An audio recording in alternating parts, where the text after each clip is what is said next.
मित्रों, नमस्कार। देश में चुनाव का बिगुल बज चुका है। पिछले 24 घंटे में विपक्ष उत्तर से दूर दक्षिण तक, पूरब से पश्चिम तक एक साथ खड़ा दिखाई दे रहा है।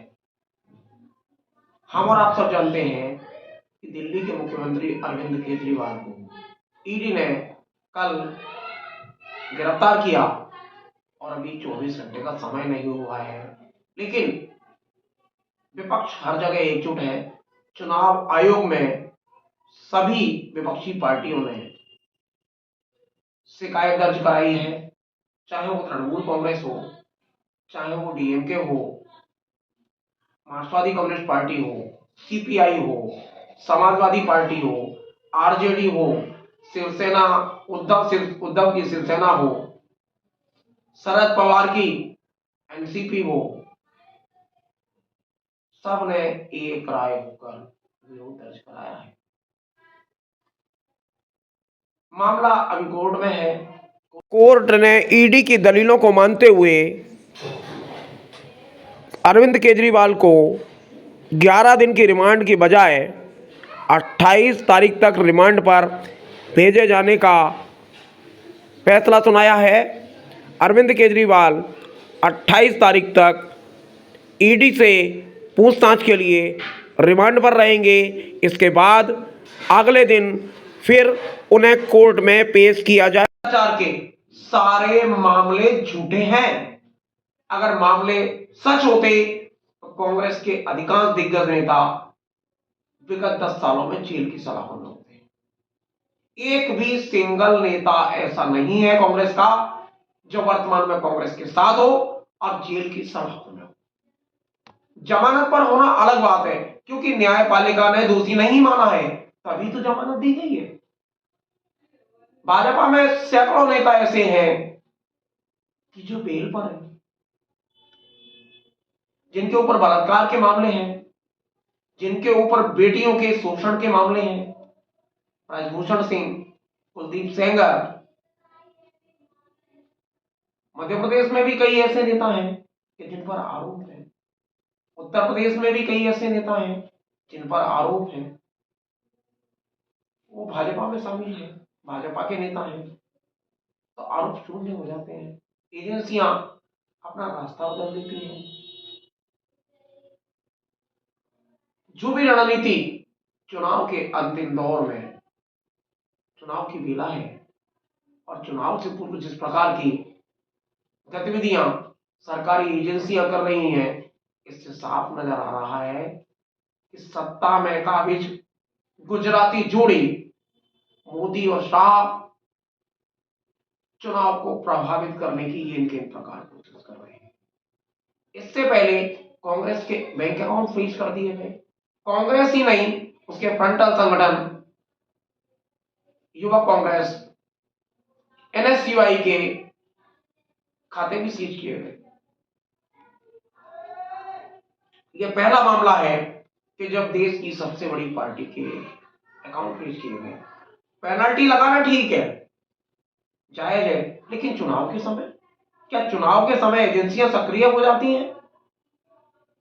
क्या चुनाव से पहले 10 साल में ये बात एजेंसियों की समझ में नहीं आई कि हमें कांग्रेस के खिलाफ कार्रवाई करना चाहिए, हमें अरविंद केजरीवाल के खिलाफ कार्रवाई करना चाहिए? अरविंद केजरीवाल की गिरफ्तारी चुनाव की घोषणा के बाद क्यों, ये पहले भी की जा सकती थी।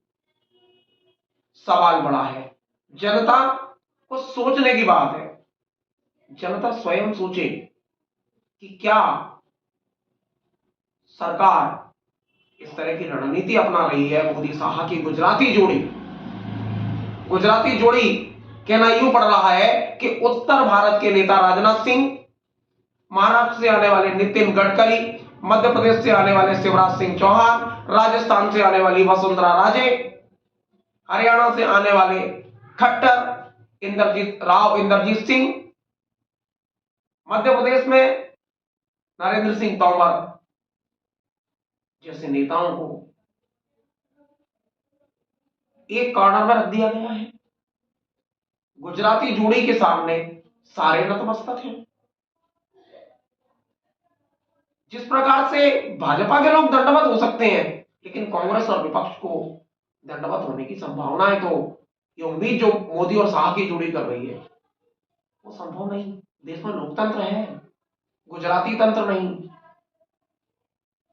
अडानी अंबानी की जोड़ी और ये मोदी शाह की जोड़ी मिलकर चौकड़ी बनती है, ये देश को चलाने की कोशिश कर रही है। ये कितना सही है, कितना गलत है, जनता चुनाव में इसका निश्चित जवाब देगी। और खास बात तो ये है कि जो युवा 18 साल के थे 2014 में, वो आज 28 साल के हैं। कुछ युवा उस समय 20 साल के थे, वो 30 साल के हैं। कुछ युवा 24 साल के थे, वो आज 34 साल के हैं। उसमें से अधिकांश युवा बेरोजगार हैं। जब अपने मतदाताओं को, अपने समर्थकों को भाजपा रोजगार देने में सक्षम नहीं, तो रोजगार कैसे देगी? जब पीओसी पीएसयू बेचे जा रहे हैं, सरकारी संपत्तियां बेची जा रही हैं, नौकरियों के जो खाली पद पड़े हैं विभिन्न शासकीय विभागों में, लगभग 30 लाख पद हैं केंद्र सरकार और राज्य सरकारों को मिलाकर। उन पदों पर जब भर्तियां नहीं की जा रही हैं, तो नुकसान किसका?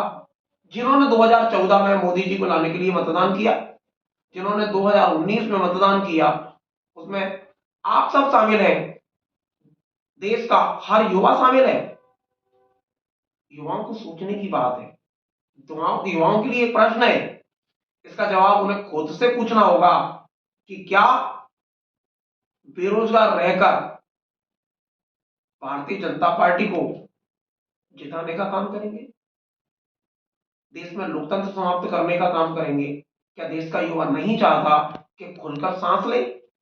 देश में लोकतंत्र तभी जिंदा रहेगा जब तक युवा सोच जिंदा रहेगा। मित्रों, सवाल बड़ा है, सवाल आपके लिए है। सवाल का जवाब आप खुद खोजें और चुनाव में इसको बताने का काम करें कि मतदान के समय ये बताने का काम करें कि युवा, देश का युवा सोया नहीं है, देश का युवा जागा हुआ है और वो निश्चित अपना फैसला लोकतंत्र के पक्ष में करेगा, लोकतंत्र को जिंदा रखने के पक्ष में करेगा। मित्रों, बहुत बहुत धन्यवाद।